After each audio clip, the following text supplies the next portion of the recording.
Entrepreneurship is a beautiful thing. And if I asked you what you think about when I ask you about entrepreneurship, what comes to mind, right? For some people, it's creating a positive impact in the lives of other people. For some, it's taking a vision or an idea that you have and bringing it into fruition and creating something that's very special to you and that becomes special for the lives of other people.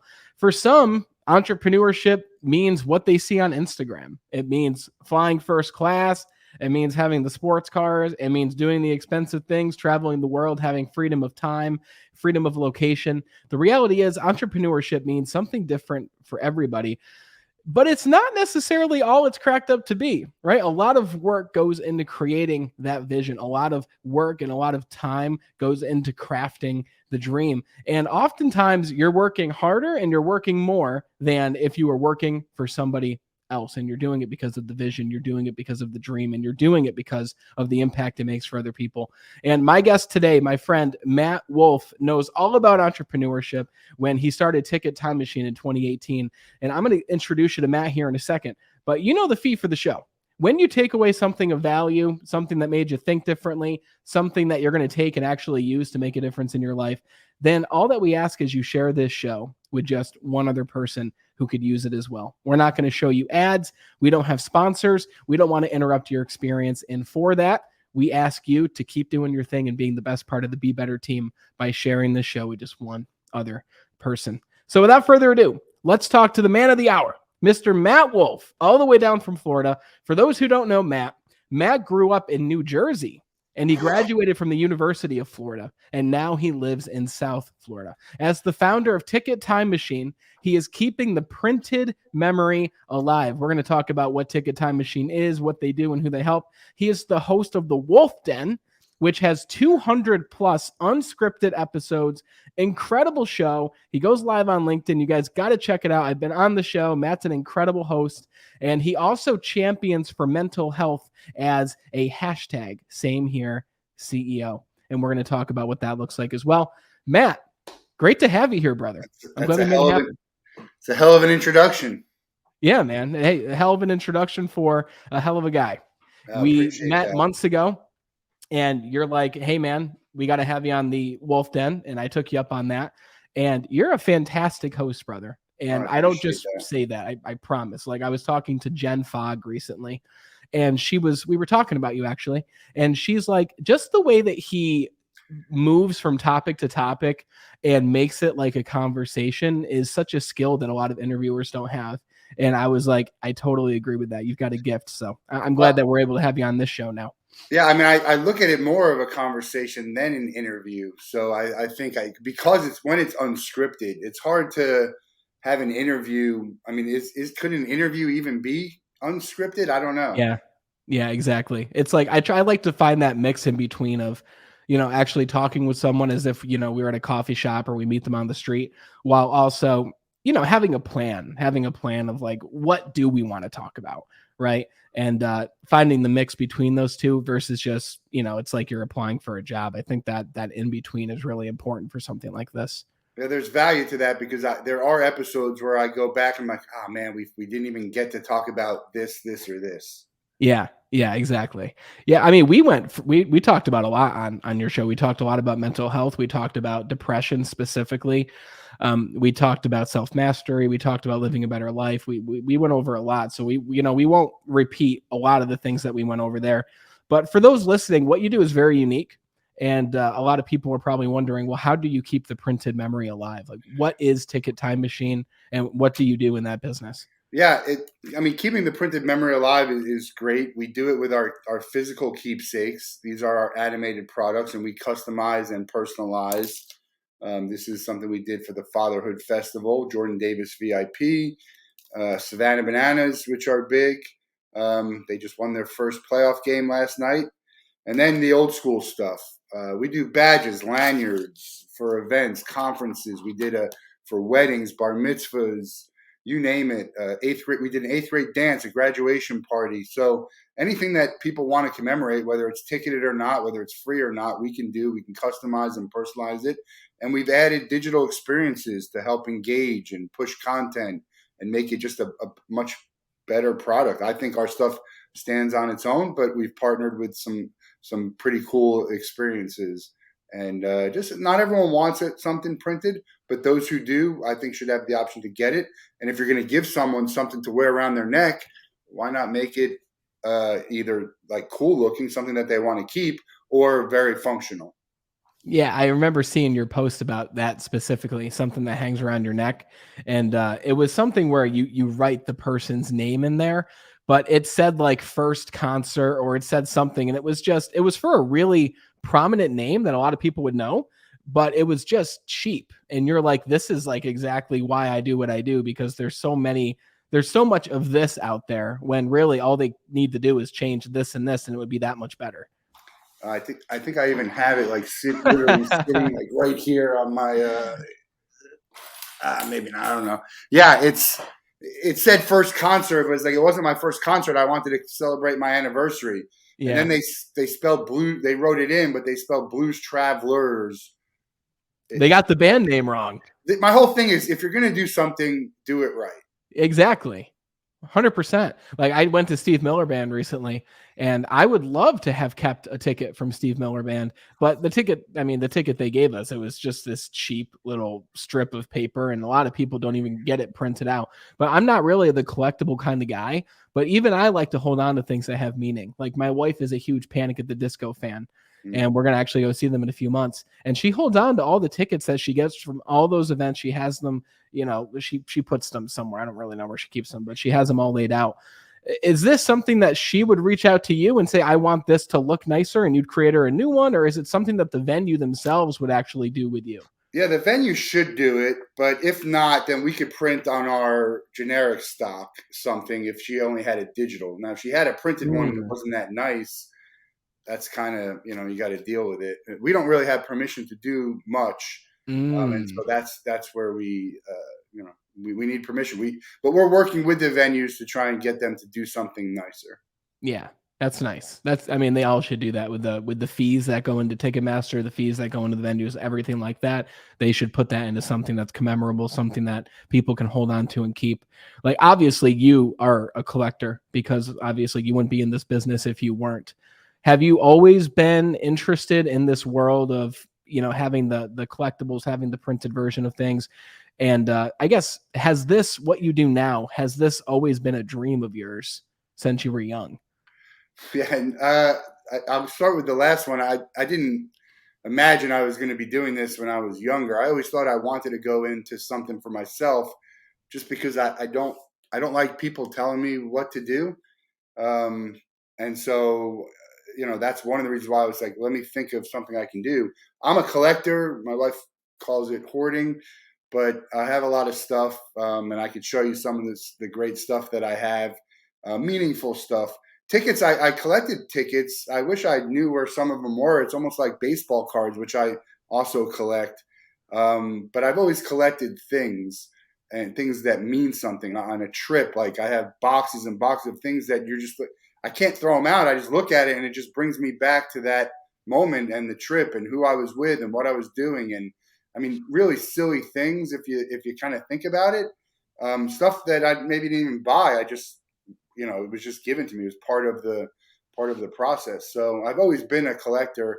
And my first sales job was in ticket printing. So that's how I got into the ticket world. Then I had left and I was at an event, the Edinson Volquez no hitter. Long story short, they said, if you want a printed ticket, come to the box office. And it didn't even occur to me that I didn't have a printed ticket, because we were so ingrained that everything's digital now. Mm-hmm. And I asked them if they can print Edinson Volquez no hitter on it. They said that they couldn't. I know that they can. They just don't want to. That's how Ticket Time Machine was born. That's such a huge lesson that people need to understand. You don't have to find something that people can't do. Find something that people don't want to do. As an entrepreneur, you're saying? Yeah, I mean, yeah, as anything. Think about like, when you have a party, are you going to buy the already tray made of vegetables, or are you going to cut it yourself? Now, I'm going to cut it myself because it takes me 5 minutes and I can save, half the money. Yeah. But tons of people are going to just buy it. So just do the things that people don't want to do, and or do the things that people are doing and do it better. But I think there's so much opportunity to do things that people don't want to do. and Yeah. you could make a successful business out of that. It's about convenience too. I mean, like, just if people don't want to cut the vegetables, you do it for them, right? It's just something that's going to actually make people's lives better while also being something at the same time that pays you, because it's one thing to a lot of people get into a business, especially the expert businesses out there, and they do things that they love. They talk about things that they're passionate about. But just because you're passionate about something doesn't necessarily mean that the other person's going to be passionate about that same thing. Right. I think for me, I have a good ability to understand what I think is worthy and good, even though if it's not my thing, which is a difficult thing for people to do. But oh no, I don't. It's not for me. Like I don't understand why people would want that. And I say it's not for me. I get why people would want that, but it's not for me. Where did that come from, that ability or that knowingness of what's going to catch on? Was that something that you've been born with? Was that something you picked up through childhood? Yeah, I don't even know if it's that I know that it's something that it's definitely going to be successful. It's just like, oh, I can see that other people like that, even though I don't. Gotcha. Yeah, no, Like, that's hey, I don't like Britney Spears, but I understand why people do. Like, I don't like Billie Eilish, but I understand why people do. yeah, totally. So take a time machine. You know, you were somebody who liked the physical version of things, but when did it actually turn into you starting your own business? Because you started the business in 2018. Yeah, When that did was the the vision turn Volquez into no reality? hitter. The Volquez no hitter. I walked away and I said, I'm. They don't want to print that. I'm gonna figure out a way to do it. And that's literally when it started. Right after that, I made some phone calls and I sort of just I started it. And I was working full time. 2 years ago, I left my full time job and went all in on Ticket Time Machine. So I mean, I had a customer. I had done a job, a couple of small jobs before, but 2020 when I went all in is really the start of Ticket Time Machine. Even though I had started it previously, and but that's really what happened. It was that game, that moment, and I said I'm going to do this. And there were so many ideas I've had in my life that I just once I hit that first roadblock, I stopped. And this one, I said, I'm doing this. I don't care. I'm doing it. This is going to be a thing. Did you have any idea what it was like to start a business when you walked away from that event and you're like, I'm going to do this different, I'm going to do this better? Did you know what went into a business? Like, did you grow up around entrepreneurs? Did you like was this a brand new world for you? Well, both my parents worked for themselves, but they were in the service. My mom was a real estate agent, and then she did training, and my father was an executive recruiter for the Big Six, which became the Big Four. So that's a service. So it's a little bit different. And then when I left the ticket printing world, I incorporated I called it Vandalay Consulting from Seinfeld, which got some laughs. And but I was just like brokering stuff. So I had incorporated at that point, so I understood what that meant. But to really do a business that is going to flourish and hope to flourish, even no, I had no idea what I was getting into really, but I knew I had to do it, and it's a lot of it is on the job training. Figure it out, right? Yeah. Check out the internet, which has got some great resources, and to some extent, I'm still doing that. Yeah, every day you learn something different. I mean, Yeah. even like, following the right people on LinkedIn. I mean, dude, YouTube, you can literally find anything you need to know when it comes to that. Like, I think a big part of it is, especially at the beginning, is finding a circle of other people who are doing something similar to you. Although with what you do, I imagine that's more difficult because there's a lot of coaches out there, there's a lot of corporate trainers out there, but I don't really know of a lot of people who do anything close to what it is you do. I can imagine that at times, you're putting something new together or you're experimenting with something, but you're thinking it's hard because I'm not able to actually look at what other people are doing. Do you ever find yourself feeling that way? Yeah, I look at so commemorative tickets have been around forever. I actually have over there, and I won't get up and interrupt the show like I do on the Wolff Den, but I have a commemorative ticket from the first ever Blue Jays game, and so 30 years ago. But again, they're just not doing it right. So I think with a lot of things, you see what's out there, and you're like, oh, we should be doing this better. We should be doing this differently. But you're right about the circle. I have a great group of people that I met, when I first started doing this, and still meeting people who want to be helpful. And I'm the same way. Like I'm happy to help you with your stuff because we're all on this journey together, and we've all been at a point where we needed help, and I'm still at that point where I need help. But the people who are all successful, should remember, hey, I remember when I was in your position and needed help, and so I'm happy to help anyone who needs it, however I can, the same way I'm asking for help. And that's one of the reasons why I never feel bad about asking for things, because it's all stuff that I'm giving in return. Like a big golden rule guy. Yeah, that idea of you give and help other people without expecting something back. I mean, I'm a believer in karma. I don't know if you are, but you do good and good things happen as a result. People call it the law of attraction. Some people call it luck, right? I believe that we can make ourselves luckier by helping other people get to where they want to. And I remember when we talked, you asked, how can I help you? Right. And I didn't really have an answer for you at the time, but it keeps my mind open to the fact of, hey, if I do need something, then Matt's probably a good person to talk to if it's in his realm of expertise. Yeah, I don't know if I believe in karma, because there's just so many people doing bad things who keep getting rewarded, and I see that. But I do it because I think it's the right thing to do. I think it's the good thing to do. I think it's, if I keep doing things the right way and keep doing things, that everything will work out. I do believe in that. I'm not sure if that's karma or not, but I do believe in that.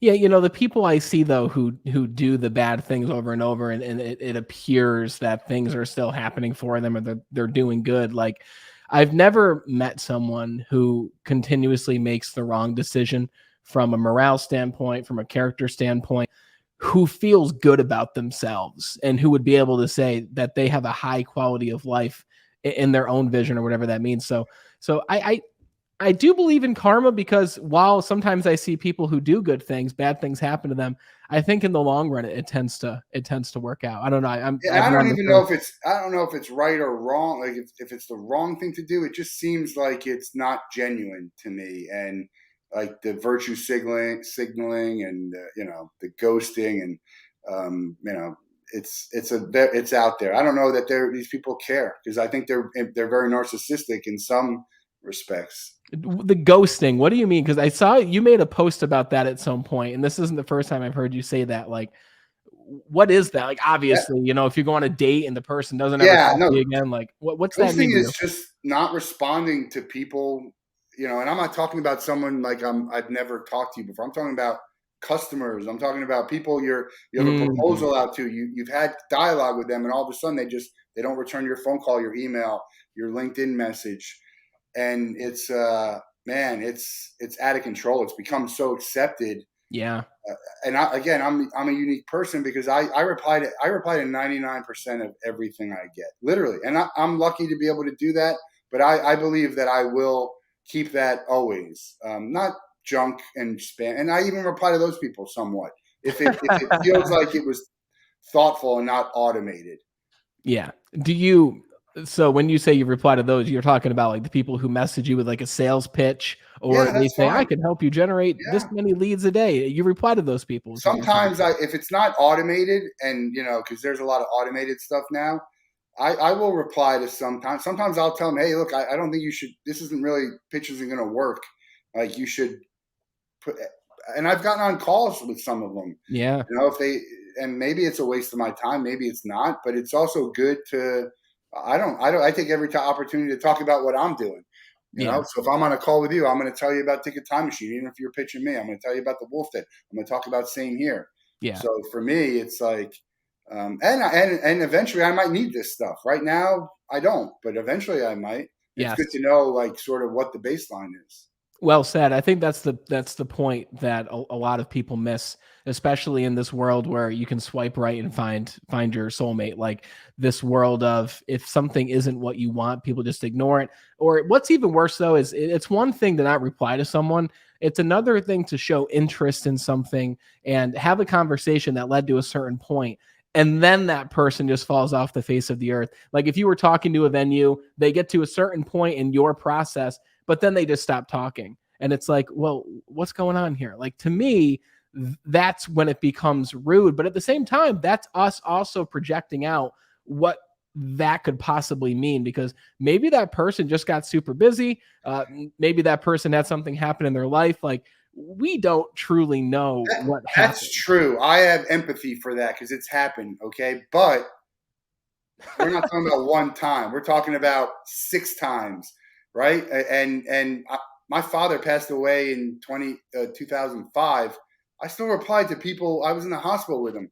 He died. I still replied to, like, life moves on. We have to. So I get it. I get that. But I'm not talking about those instances where you might caught someone on a bad day. I'm Yeah. talking about if you've seen 3 or 4 emails, there's really no excuse. And I wrote an article about it.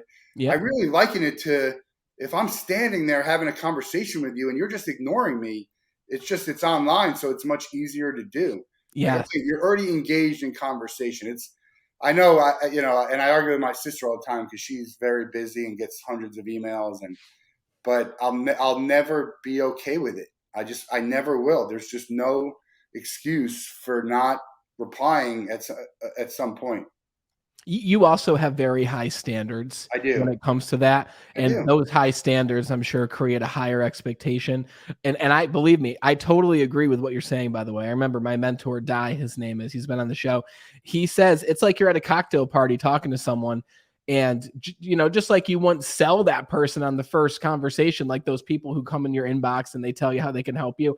He's like, you also wouldn't look directly back at someone and not answer their question or not contribute to the conversation. Even if it was awkward, even if you're like an introvert, you'd still reply to that person. So I agree completely that in the digital landscape, things are very different because people have more of an out to not reply. Like, have you found a way, because you have such high expectations, I'm sure that you don't give up when someone doesn't reply. I'm I, sure I that you take reach out again. I never take silence as a no. And I think you mentioned that about high expectations. I do have high expectations, and I believe that I have high expectations because I'm not expecting anything from anyone else that I don't do myself, right? And that's the whole golden rule type of thing: treat others how you want to be treated. Yeah. So that's why I have high expectations. And I guess the rest of the world, that's just not. I understand that that's reality, Yeah. but that doesn't mean I should accept it. I have to work within the confines of reality and the environment. It still doesn't mean I should accept it. I try and do something funny. I send a funny meme. I send Yep. the Forrest Gump wave. I send the Mr. Bean looking at his watch on the side of the road. Sometimes that works. It'll bring them back. I don't know. I mean, people don't like to be called on their stuff. I would love to be called on my stuff. I really would, Yes. because otherwise I have no idea that I'm doing stuff that's aggravating people or that other people, think is not the right way to do things. Yeah, 100%. I hear that 100%. When you went full time in 2020, like at the beginning, you're still working full time. By the way, your full time job at the beginning of Ticket Time Machine, was that still the ticket printing? No, I was in anti-money laundering solutions. I worked for LexisNexis Risk Solutions, selling anti-money laundering solutions. Funny story about that. If you listen to the news about Brittany Griner, the person that they want to trade Brittany Griner for, his name is Victor Boot. Terrible, terrible person. When we used to show demos, I would show Victor Boot's profile on my in my demo. He's It's crazy how they're even thinking about doing it. But on the other hand, I'm like, you know what? Let him go, get him out of here, and let's just find a way and get her home. And the other, I hate to say the other guy because he should get attention too. But there's another guy they're looking to trade. So that's what I was doing. I was selling anti-money laundering solutions. I was doing well at first, and then the company changed the compensation around, and Mm. and and then it went downhill from there. And I was looking for a way out anyway. But it's hard to leave a paycheck. And then as I'm doing this, I'm thinking, I need to go all in on this because there's no way I'm going to be able to move this thing forward. So you saw that as an opportunity or even like a launching pad for you to take your gig full time at that point. I thought I had no option, truthfully, with regards to bringing Ticket Time Machine to where I need to be, because I could have worked and then you would have done, it would have gradually. So I gave my notice. I said 3 months. In 3 months, April 1 of 2020. I was getting married in February of 2020. And then I don't have to tell everyone what happened in March of 2020. But the world Mm. shut down. It actually became a very good thing for me because the world shut down. There was nothing for me to sell. It was just about build the brand, build the network, talk to people, and it was great for me in that respect. So the timing was perfect, and I do it again too. But it's hard to leave a good paycheck. I mean, even when you're just going from one good paycheck to a smaller one, people Yeah. don't want to leave. They don't want to leave because they're getting paid well. They don't want to leave because they have great health care. They don't want to leave because they have a lot of vacation. So it's hard to leave all of that stuff. But ultimately, it was the right decision for me, and it still is. And I'm still struggling financially. I bootstrapped this. I'm 100% self-funded with zero debt, and I own Yeah. 100% of the company, which is very, very good, Yeah. and feel very good about that. But I don't have money. Haven't had money consistently coming in for 2 years. Yep. And you're building and you're doing your own thing. And it's a rare case of you're completely working for yourself. A lot of entrepreneurs out there and solopreneurs, they're not full time at what they do. And you know what? That's okay. Like, do your thing. You still got that job. You still got the steady income. You still have the certainty and the benefits, like what you just said. But it's something to move full time into something and even lower your own quality of life for a time in order to see the vision through. Like, and I can imagine that, as you're growing, you have this vision for what you want this to turn into. Like, has that vision changed since the beginning? Like, what's the vision where when you have a month where you didn't bring much income in and you're like, oh my God, like that job, that steady paycheck would be nice right now. Like, is there a vision or something you tell yourself that pulls you through the difficult times? Yeah, it's going to happen. It's going to be where I need it to be, where I want it to be. The vision is that everyone's going to be using ticket time machine stuff. We're going to think about the commemorative ticket as it's a ticket time machine ticket. And there's hundreds of thousands of events in this world. And so, in order to get where we need to go, we don't even need to hit such a huge piece of that. We just need to start getting some yeses and people understand. And you're talking about coming out of the pandemic and events starting to happen more, and there's some economic reasons. People aren't spending additional money, and the teams are cutting their budgets back, and so there's a lot of things that are going against it. The digital ticketing, like we love going to digital ticketing because that means that we can offer the printed, but we're sort of in that space where it's ingrained, it's happening. The train is There's no stopping the train, but there are people still have it in their mind like digital, digital, digital. So if we do something printed, somehow that affects their ability to go digital. It doesn't. It's just 9 out of 10 jobs we do are commemorative or souvenir in nature. That they don't access, grant access to admission or anything like that. So, but yeah, it's that's the vision. We want to be the company that people go to when they need something commemorative. It's only a matter of time, dude. It's only a matter of time before your tickets are at every venue for every show, every event. Like, I just think if I was on Ticketmaster buying tickets, and most people, do the digital, they just show their phone or whatever to get in. But if I'm given the option for a band or a show or an artist that I'm invested in, like we're going to Post Malone in a month and a half. Like, if I was given the option to pay an extra $15 to have one of the tickets that you create, like they're holographic, they're beautiful, they've got the picture on them, I would totally pay $15 to $20, maybe even more. In order, I wouldn't even charge. To be honest with you, I wouldn't even charge that. I think you want something that I want it to be a win-win-win-win. So it's a win for me. It's a win for the event organizer. It's a win for sponsors and partners who can be on our stuff, and it's a win for the fans. And if it's not a win for everyone, or at least 3 wins, it's not worth doing. And a lot of times they're just thinking, all right, it's a win for us, and yeah, maybe it's a win for our sponsors, but they don't necessarily care about the fan. But I agree. Ticketmaster had that option, and they still might. I don't know. I haven't bought on Ticketmaster in a while, but you can click and they'll send you a printed ticket. By the way, cost them a penny. Yeah. No, I just think I'd pay 15 or $20, Yeah. no problem, to have something that I can keep forever.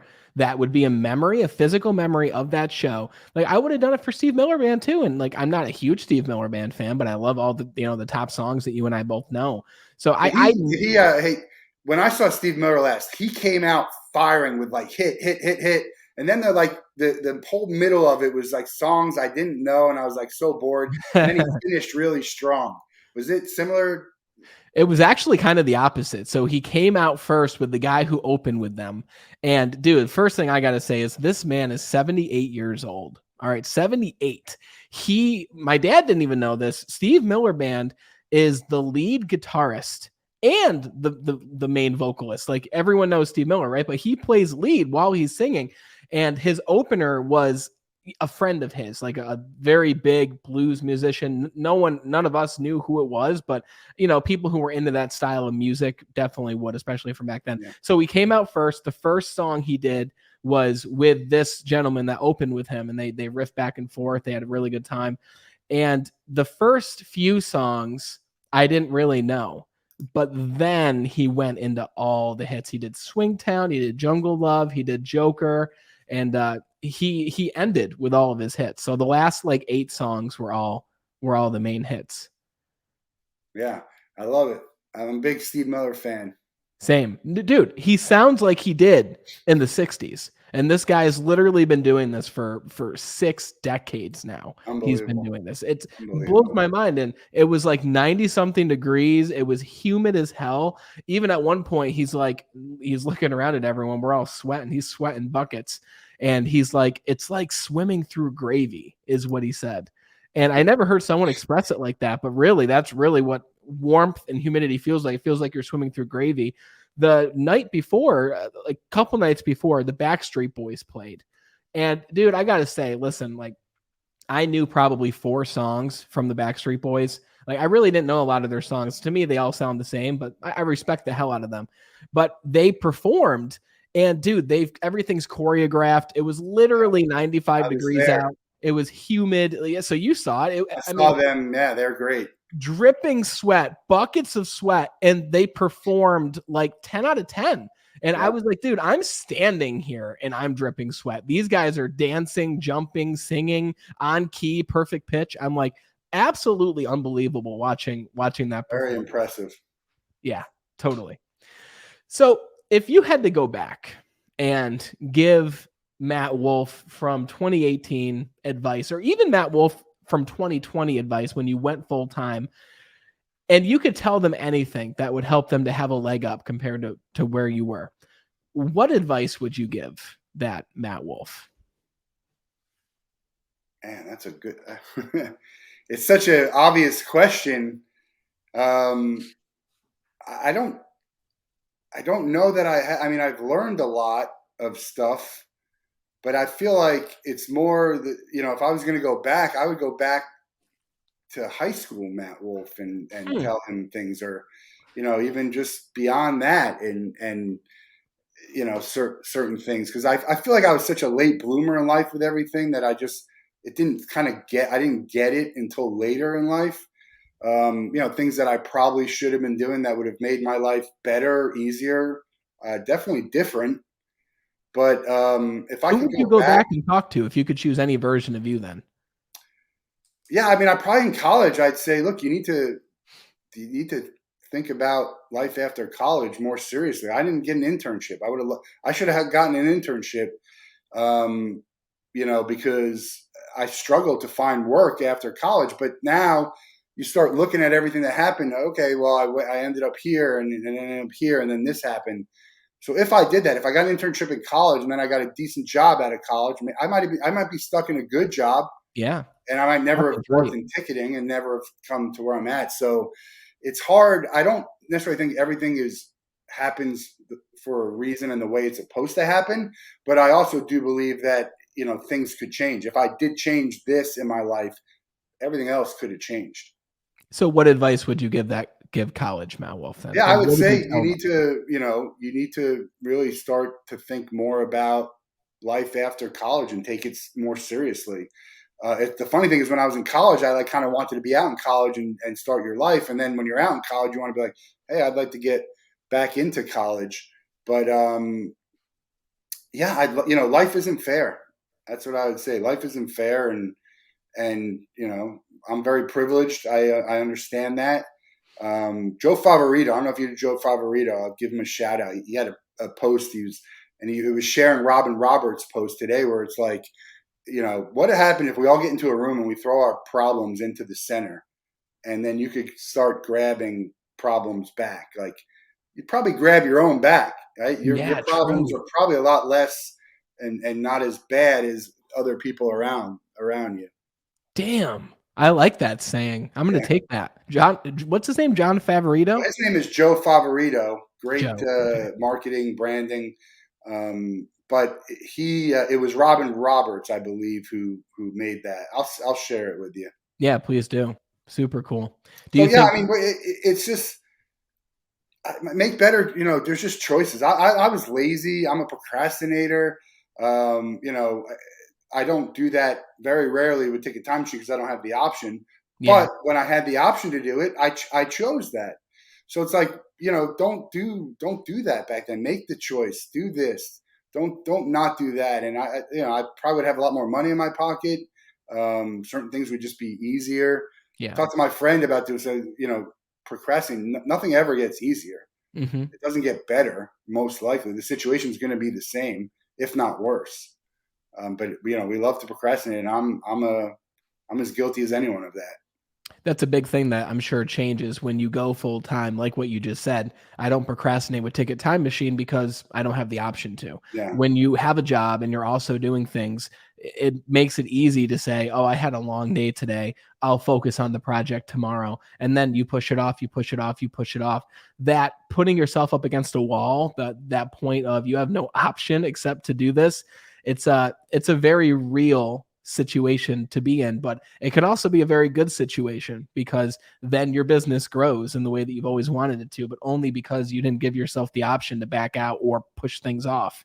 yeah. I mean, I still procrastinate on things. I still push things off, but I realize like, what do I need to do now? What do I have to do? What would be if I did it? It'd be good. And yeah, it's look have account holding yourself accountable. That's the biggest thing. I don't know if you were going to ask me this or not, but what do I love about being an entrepreneur and doing my own? I control everything. I control my own destiny. If something goes well, it's me. If something goes bad, it's me. And if I don't do something, no one's going to tell me that I have to do it. But I have to do it, and I like that. I told you earlier, I don't like people telling me what to do. I really don't like telling people what to do. So it'll be interesting when I have employees, but I'm going to hopefully be able to delegate to the right people to make those decisions. But it's on me. If I don't do it, nobody's going to care besides my wife, probably. But and even then, she might not even know. But no one's going to care. No one's going to sit there and say, "Hey, did you do this? Did you do that?" Yeah. No one cares about it more than you do. No, no one cares about it at all, really, in Yeah, a sense. But yeah, no one's going to care about it more than me, and that's the way it should be. I agree. Even your employees. I mean, I will say I have one person on my team, and it really does seem like he cares about this business as much as I do. And I realize that I'm very fortunate in that. But even employees, they're not going to care about your business as much as you. So I'm excited for when you do have a team, Yeah, and because great. it's just that's the next level, and it'll allow you to accomplish even more and get yourself in even more venues, more events. So when did you become such an advocate for it's kind of a two-part question here. When did you become such an advocate for mental health? And what is, I've never heard of it. So what is hashtag same here? Because you list yourself as the hashtag same here CEO, but You not know, yeah, not the CEO of I'm a hashtag same here. I'm a So same here CEO.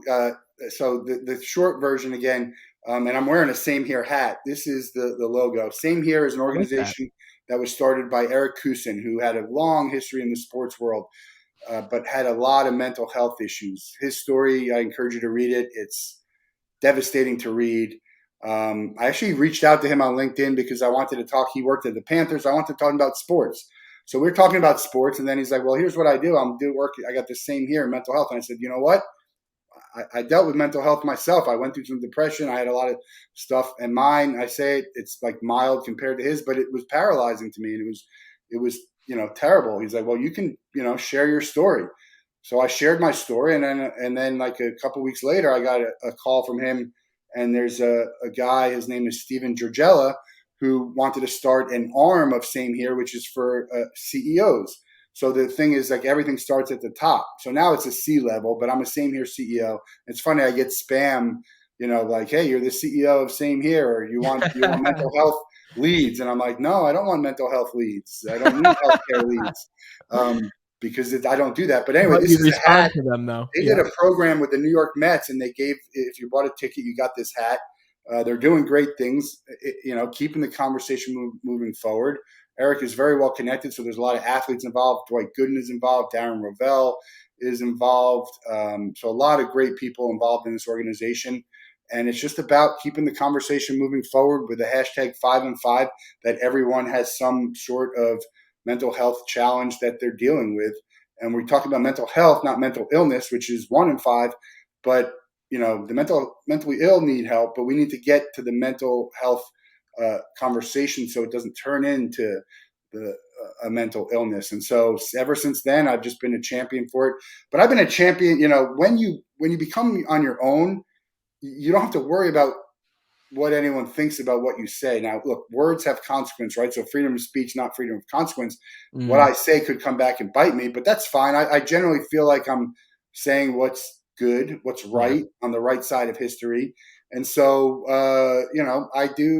I've become more outspoken, and I fight for what I believe in, and I fight for the people that I think can't fight for themselves. Great line from my favorite movie, A Few Good Men. And so I'm always trying to, advance stuff. And we got my Stay Human hat, which is Michael Fronte, who's just, man, if you haven't seen him live perform, he's great. But his messaging, just listen to his messaging and his music. I know everyone's probably heard of one of his songs. So it's just, I become more of an advocate for everyone, for a lot of things. Yeah. And I'm happy and excited to be able to talk about whatever I want to talk about, and not have to worry that someone's going to be like, oh, we don't talk about that stuff. Like my friend says, stay out of politics, stay out of this. I'm like, no, I have a platform. I'm going to use it. And it's only going to get louder as my platform gets bigger. And I hope to be a thought leader and someone that people look to. We lost Bill Russell. He was a very huge civil rights advocate and fought for the little, the lesser people. I don't think we say little people. The little guy. over the little guy. So yeah, I'm just always I'm always gonna be that way. And if you don't like it, that's fine. Let's have a conversation about it. You don't agree? Yeah. Great. Let's talk about it. Dude, no disrespect to your friend, because I don't know them, but stay out of politics. Like, number one, like mental health, that's not one political side or the other. Yeah, like, there's no politics in mental health. There's no politics in racism, equality. There's no politics in a lot of this stuff that I talk about. Yeah, and I think it's so important to share the narrative of we're all going through things, and if you're not now, you will, right? And when that time comes, it's okay. It's important, I should say. It's important to feel safe with someone, to have that conversation with. I just spoke with someone named Kyle Palmer, and we talked about living your truth. And we talked about having that community of people or somebody that you can go to and share how you're really feeling. He says that it's the second what's up that matters the most, because we say to people, how you doing? And the generic answer is, I'm doing good. And it's like, no, but really, like, how are you doing? Right. And someone asks me how I'm doing, I tell them I'm tired, I'm angry, I'm upset, I had a bad.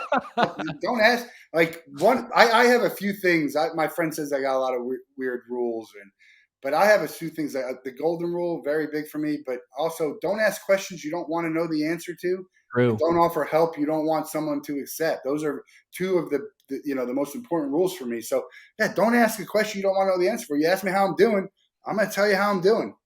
Yep. I remember when I trained salespeople, the number one thing I asked people, like, what do you normally say when you greet somebody? It was retail sales. So people would walk in to come see us, and they'd say, well, how are you? And I said, that's the number one thing you don't want to ask people. And some people are going to hear this and be like, whoa, I would still ask them. But if you start a conversation with a stranger and you're in a sales situation, like the last thing you want that person in front of you to be is frustrated or upset or angry or annoyed. So I eliminated the whole how are you from the conversation. It doesn't mean that I wasn't still going to listen to that person and understand that they were frustrated. You can tell someone's frustrated without them telling you I'm frustrated. Yeah. But by starting the conversation with how are you in sales necessarily, the answer might not be something that you wanted them to say. And what's the best answer? Oh, I'm doing great. How are you? Right. Yeah. So it's kind of a useless thing to add in there. But going back to human interactions, like you said, don't ask it if you don't want an answer to that. But that's like in sales, that's good. You know, what you said, it's good. You don't want to give them an easy way to answer you back that's going to be negative. So it's like, you know, if you introduce the fact that, hey, if you're not interested, let me know. I would never say that, because then there's things that I'm not interested. Exactly. You've already given them the idea. It's not rocket science. They have that idea themselves, but you've made it easy for them to just mimic what you're saying and go back to you. So I never ask that, hey, if you're not interested, tell me to stop, or anything like this. Yeah, exactly. 100%. So I love what you do with Same Here. I love what you do about sharing your message and in your own story on mental health. Guys, like we won't get into all that here because we went deep into that on our conversation together on the Wolff Den. So links are going to be in the description to go check out the Wolff Den. I'll link our episode specifically too for you guys who want to dip your toes in and then see what it's all about. But for those who haven't heard of the Wolff Den, how would you describe your podcast to other people? You've been doing this now for over 200 of them, which number one, I commend you for that because, dude, most people stop after 9 episodes. So how would you describe your podcast to people? I don't even know if it's a podcast yet. What makes it a podcast? I think it's just a show. I have a show that I do, and I'm going to put it into podcast, and I won't bore you with the story why I have one podcast episode that's out there on Spotify or Anchor or something, but it's just a show. I had to, people said do LinkedIn Live, and I wasn't going to sit there and talk myself. You know, nobody wants to hear me do that, and it's really tough to do, by the way. I don't know if anyone's tried. It's really tough to just talk yourself. You know, you can do like a 1-minute thing, and I'll give a shout out to the Savannah Bananas and Jesse Cole, who does his 1-minute boost every day on LinkedIn. Great guy, great marketer, great customer of Ticket Time Machine. Since we'll do a plug, we did some VIP nice. a couple of jobs for them, but I didn't want to just do that. So I was like, well, let me bring someone on. You have to do it through a platform. That platform would be StreamYard. I'm like, well, my friend does a show. Let me just do a show, bring people on, and they'll talk about their story and what they're passionate about and what they're working on. And so that's really what it's kind of a unique. I don't know if it's unique, but it's unique in the sense of the show is about whoever's on. It's not about me. Although I feel like the same way you, like we have this conversation and the stuff that you say, I think is very valuable, but it's probably going to be about the guest. So that becomes hard to get like a following all the time. Like, hey, I'm going to tune into this show because I like it. Mm-hmm. Like, all right, well, it depends on who's on today. Yeah. And we've had such a wide range, like Olympic athletes, Hall of Famers, mental health, advocates, authors, magicians, trauma victims, all kinds of just charity. So it just depends on what people are interested in. But when I do get someone to do stuff with me, we're going to clip, right? There's been clips of every show you have that you can just be like, this is good material. Like, let's clip this and share it. And then like table of contents this. And so it will eventually be a podcast. And I think it will eventually has the ability to be a highly rated podcast because I think I have such great content. Yes. But it's fun. I love talking to people. I love sharing the story. People that you've heard of, that you hear a different side of them. We try and do like not the talk show stuff, go beyond the surface level stuff, no talking points. And then the people you've never heard of who have great stories, who I think their stories are important and need to be shared. I think to what you said, I think people start listening to a show or a podcast and they start listening because of the guest and they find it interesting. But I think people stay and continue listening to a show because of the host. Because I'll watch shows, I don't even know who the guest is. Like I'll watch, Joe Rogan, or I'll listen to Andy Frisella. And by the way, do you listen to Andy Frisella? Do you? I don't. Have you ever heard of that name, Andy Frisella? It doesn't ring a bell. I think he would resonate with you, brother. Yeah, I think you'd really. Andy I'll talk to Frisella. you about it. It's the Real AF podcast. It's Okay. stands for Real as Fuck podcast. We had So, we had Eric Fuller on this or last week. I forget, today's Monday, and he has a newsletter called True AF. oh, cool. We get the AF. Yeah, yeah. I think you'd enjoy it. But I mean, the point of that is people. I'll just say, guys, you guys listening, you'll stay and continue watching the Wolff Den because Matt's not, doing a breathing exercise before he goes on. He's not putting a mask on to be someone else during the conversation. Like what you're getting here is what you're going to get on every single one of the episodes that you listen to with him. And our conversation that we had on the show was very different than any other podcast I've been on. I wasn't just going over all the same things that I talk about on every other podcast. It was actually a very real, it was authentic. You challenged me at points and you asked me questions I hadn't been asked, but you also questioned the answer that I gave you at times.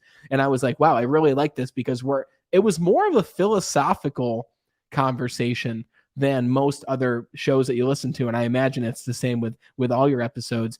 But guys, you got to go check it out. I'll link you to Matt's LinkedIn here. But Matt, we definitely got to talk about you just getting on a service that allows you to upload that file so that you can be on all the podcast platforms for people who don't use LinkedIn or for people who just want to listen to it. Like it's easy. I can do it. I feel like I want to have, and this is probably bad because I always think like it doesn't have to be perfect. Just get stuff out there. Yep. Because I could probably change it. So I probably should do that. I have the ability to do it.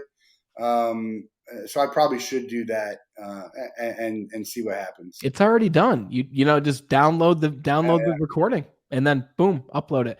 Because I just know that, half of my audience, a very small portion will actually listen to the live, but a much larger portion listens after the fact. And I mean, you guys can attest to that because many of you are listening or watching after the fact right now. So guys, you'll love the show. It's a hidden gem right now because it's not even on the podcast platforms, but I will link you to where it is so you can check it out and you can follow Matt right on his LinkedIn. But Matt, it was awesome talking to you today on the show. It's really cool to hear your story with not just Ticket Time Machine, but the advice that you'd give your younger self and where you come from and the challenges that you faced. And I appreciate you being candid and open today in this conversation, brother. Thank you very much. Appreciate it. I'm a work in progress. Just like, we're learning on the job and we're figuring it out and, have a bunch of hits and have some misses. But you mentioned at the beginning, it's not all glamorous. Like I've gone through savings. I've gone into my retirement. Like I'm all in on this thing and it's got to happen because I can't ever go back to a job. That's the honest truth. I can't go back and work for someone. So I don't even know what I would do if, God forbid, something, doesn't, if it doesn't get where I need it to go. So people need to know it's not all glamorous. The same thing in the sports world, like all these jobs, they're not all so glamorous, but people love them. And so I think just doing it is really the best advice I can give. And it's the same thing you did with the podcast. Just do it. It's the hardest thing is just starting it. I think that's the greatest slogan of all time. Just do it, Nike. Yeah. I really do. I believe that's the greatest slogan in anything of all time. Just do it. It's simple. And I can't think of a better way to end this conversation, man. Thank you very much, Matt. It was a pleasure. Guys, whether you are currently an entrepreneur, whether you're part-time, you're already full-time, you're going through the same challenges and journey and struggles and wins and accomplishments that Matt mentioned here, you're going to take something away from this conversation. I hope that you did. I took a lot away from talking with Matt here. Again, links are in the description to go check out Matt's show, The Wolff Den. I'll put links to same here as well so that you can check that out if that resonated with you. And again, if you did take anything away from this conversation, just share this show with just one person. And thank you for being the best part of the Be Better team. We've grown because of you over the past 1.5 years to almost 2 years now. And I'm grateful for you for watching and sharing. Thank you so much for watching. And until we talk again next time, continue to be better.